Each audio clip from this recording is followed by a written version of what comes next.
Brockhampton has just released their 744th album, and I want to listen to it firsthand. I haven't heard their music in a long time, or it feels like a long time. Y'all have told me recently they came out with a project last year.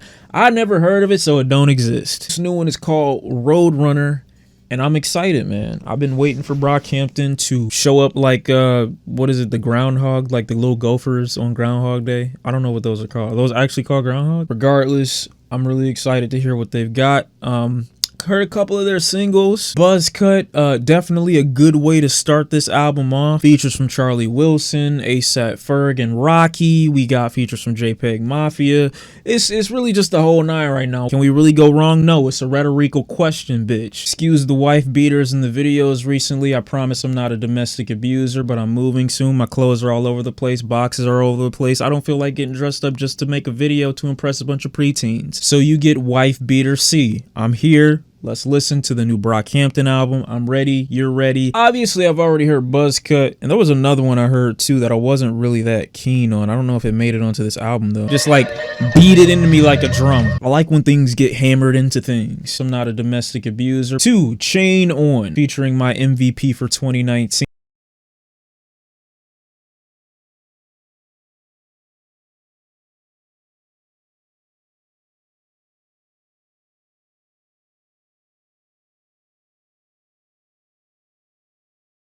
I feel like made. I haven't seen a picture of JPEGMAFIA in so long, but thank God he went bald. When the hairline start to go, don't try to save it.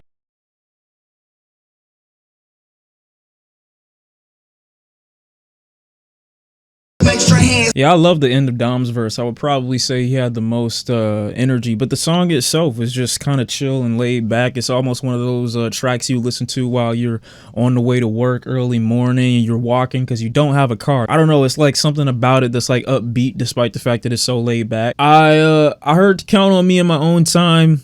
Was kind of indifferent toward it. It was a little too chill, a little too laid back for me. Not enough happening in the song, but I did still play it. You know, it's not terrible, it's not trash, but it's not one of my favorites. Bankroll, featuring ASAP Rocky and ASAP Ferg. I'm pretty sure I heard this leaked like 75 years ago. I'm sorry, I'm not wholesome. I like listening to leaks. I like hearing it before the rest of you niggas. Suck my dick. It is what it is, you know. But I think if this is what I think it is, then I've already heard it. I lied. Don't know why you coughing. My dick should be tonguing. See, I've heard this already, I guess lyrically, but it's a totally different instrumental. I thought it was gonna be the old one that I heard, but this is new. So let me be quiet. Oh, it is the same. It's different though, but it's the same. Oh my God, this one's so much better. What about Boston? So I like this version a lot better. For those of you who don't know, the leaked version, I don't know when, it was probably a month, 2 months ago when it dropped, 75 years ago. And it was a lot more tame. It was a lot simpler. There was a lot less going on with the instrumental. I like how Ferg's ad-libs on this song are a lot clearer. It really gives it wolf howling during a full moon kind of effect. ASAP Rocky's got a chill delivery, a chill verse as usual. Merlin, despite him usually having the most energy, keeps the vibe of this track pretty good to me. Number 5 is The Light. Pick up the phone. Wait a minute. Are these socks inside out? Oh. It's over. It's a classic. It's classic. Oh, yeah. Okay, the subject matter, no, like, that's sad. But, like, the instrumental...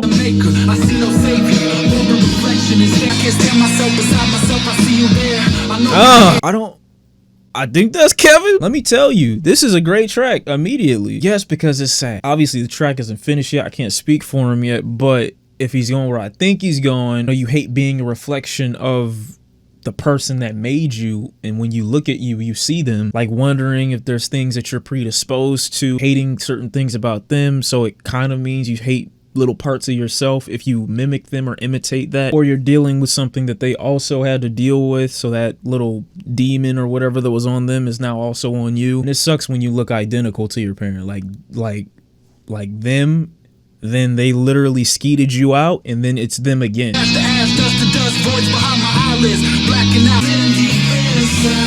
Wow, I love this track. I'm sorry, that was unnecessary. If thou dost well, shall thou not be yeah, everything about that track was great. I love the I guess you can call that a hook.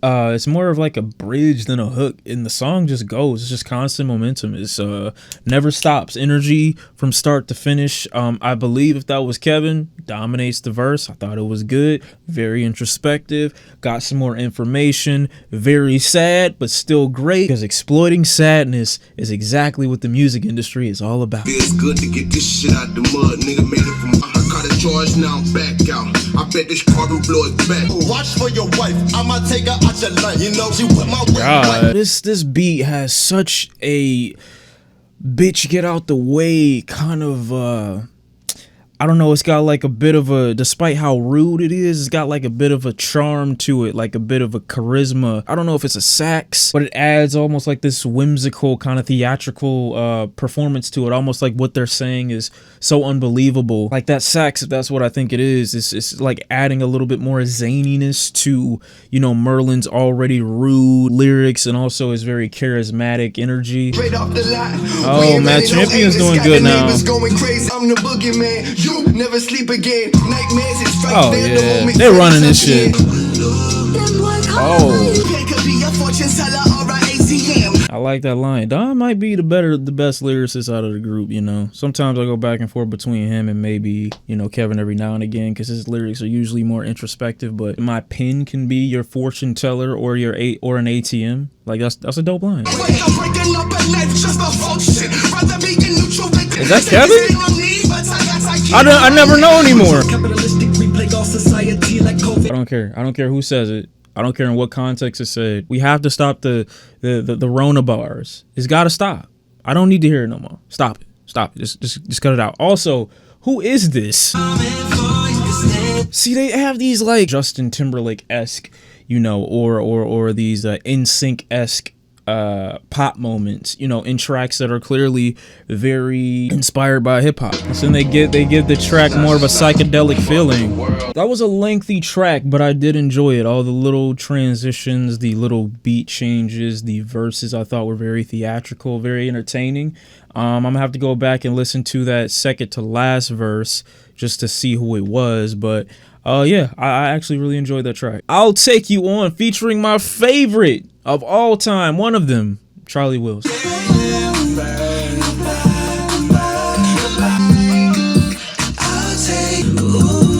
Very indifferent toward that track. I don't think I really like it at all, because it feels like it took so long for it to get going. Like the track seemed to be building up momentum like during the entirety of it, and then, you know, when I feel like it did start to go, you know, Bareface comes in, he doesn't last too long. And Charlie Wilson doesn't really sound like he's featured. He sounds more like he's sampled. Definitely one of the weaker tracks to me. I don't know whether that track is trying to kind of fuse, you know, pop and R&B and kind of make this dance cut, but I just don't think all of those elements work. But hey, people might go crazy over it. It's just not for me. Old News is the next track. I did this all for you.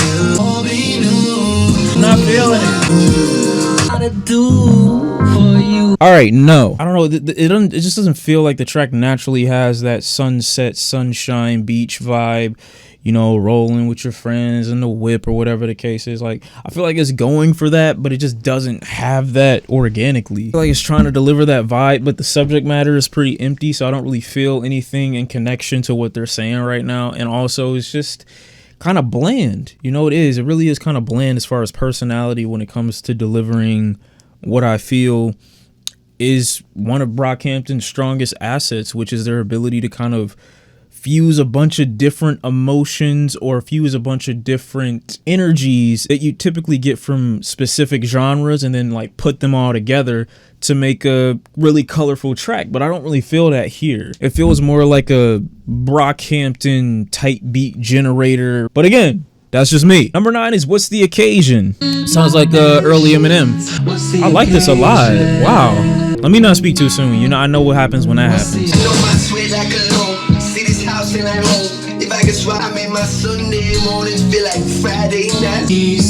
Oh yeah, the Parlamento. That little feature just changes everything. That's either Kevin or Joba or both. I'm sweating, bro. I'm sweating.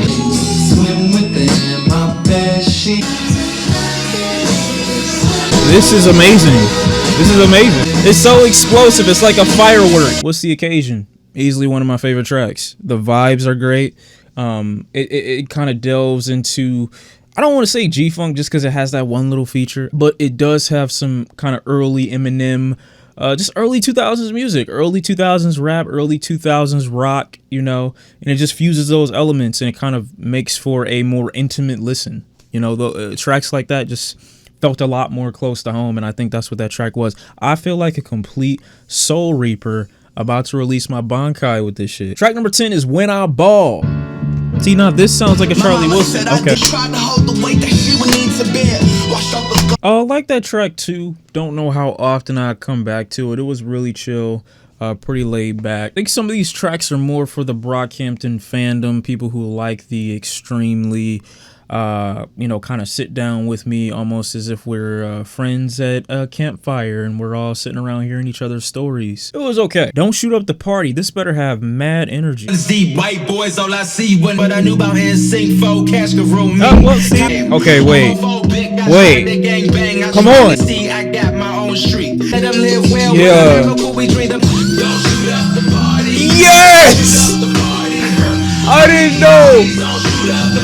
Oh, that is. Don't worry, I'm not shooting at the party because I'm coming through with this and I'm slicing I'm not a domestic abuser. Oh, this is the best track. This is easily the best track. Easily. No, ew. Oh my. Look, shoot it though. And it's a funky ending. Funky and groovy. Drop it. Yes. Is easily one of their best tracks ever created. That is one of Brockhampton's greatest songs. You guys outdid yourself with that one. Oh my god, the whole track is perfection. The hook, amazing. The energy, amazing. The sound, amazing. The clarity, the mix, amazing. And they had the perfect 2 on there. From Kevin, perfect. From Matt, perfect. There's nothing else was needed. I'm gonna have to listen to this again because I don't know if this is like an anti-racist song. Track number 12 is titled Dear Lord. Oh yeah, that's great.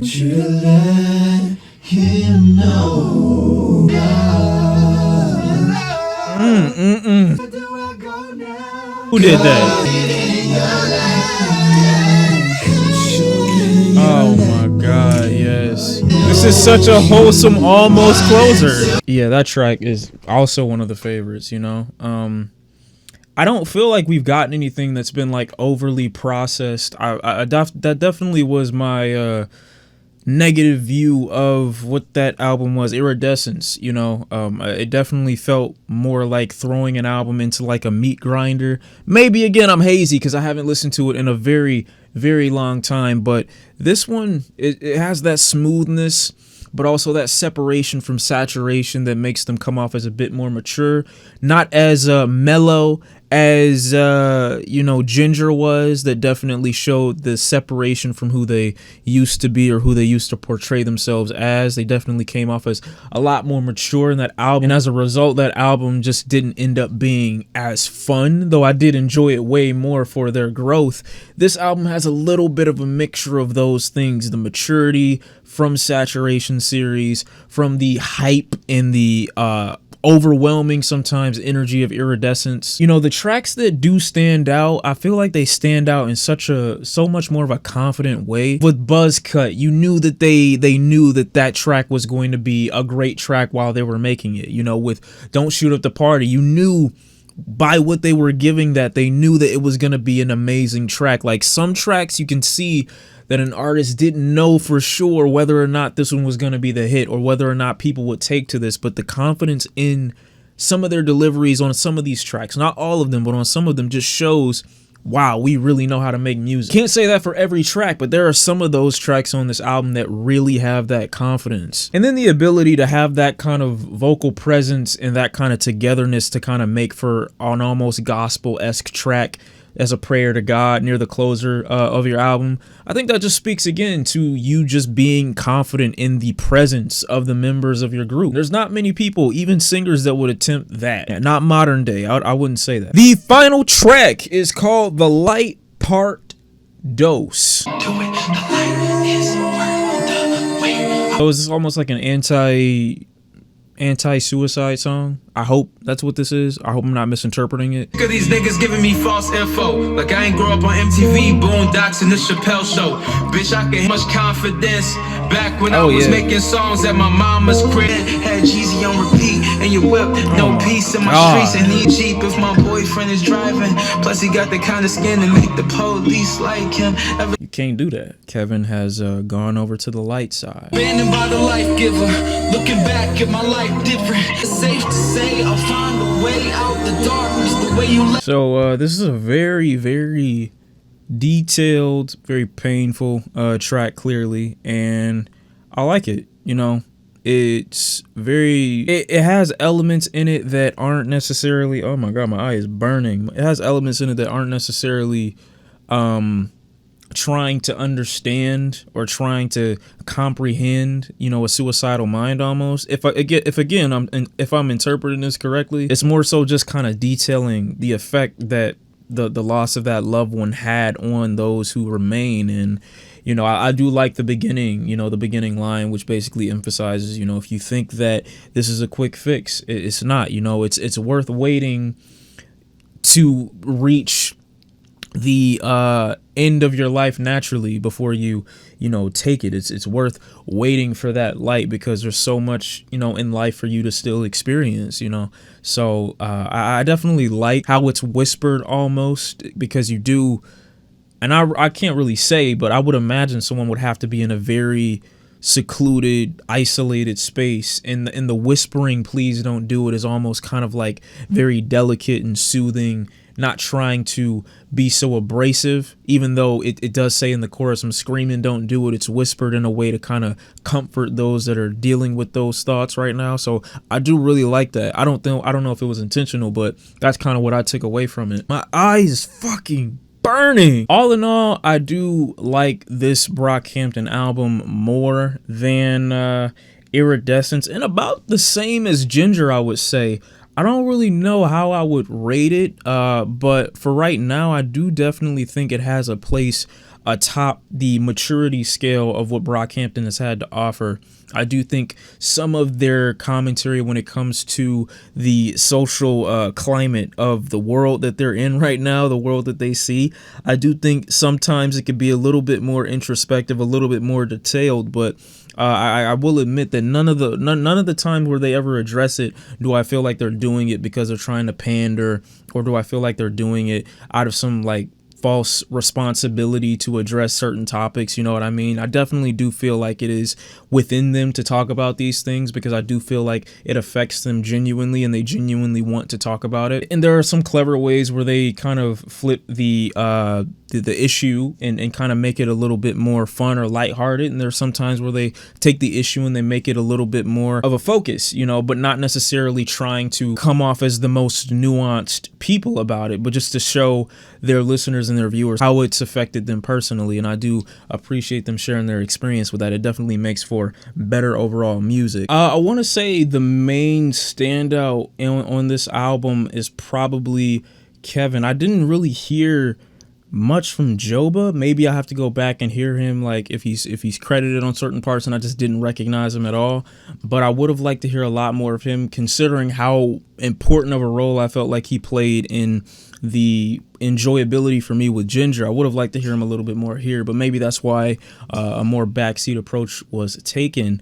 But for Kevin, in my opinion, I feel like he dominated most of his performances here, came through with a lot more energy, a lot more introspection, and I like to hear that. You know, Brockhampton, when I started listening to them, I felt more so that this was just like a bunch of kids running around making some pretty good music, but now it really feels like they've come into their own as just human beings, and that definitely shows through the music that I'm hearing right now. And is it effective on every track? Some tracks feel a little bit more, I won't say rushed, but just don't feel like they took as much consideration or they took as much time either in trying to design how they wanted a certain track to sound or how they wanted to attack a track when it comes to the topic of tracks like that. You know, for me are Count on Me, which definitely try to go for a summery vibe but don't really I guess capture that aesthetic naturally. It feels a little bit more forced than it does, oh wow, you know, this is just genuinely how we felt today. Same thing can be said for I'll Take You On with Charlie Wilson. I think if 1 or 2 tracks were dropped from this album,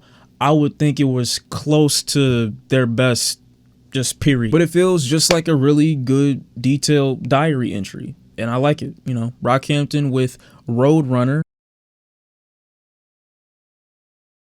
I really hope that this isn't the last album completely, because I do want to hear what could, you know, possibly happen later on down the line. But if this is the final record, you know, I'm interested to see where they're going to go solo, you know. But this has definitely been a very enjoyable ride, you know, just kind of hearing what Brockhampton has had to say for the last 4 years or so. And yeah, I really enjoyed this. I hope you do too. You let me know what your favorite tracks are in the comment section down below, and I think they did a pretty good job. I don't remember if this is going to be their final record. I hope not, but if it is, I've really enjoyed the music. I really enjoyed the ride, and yeah, y'all have a great day, and I'm out.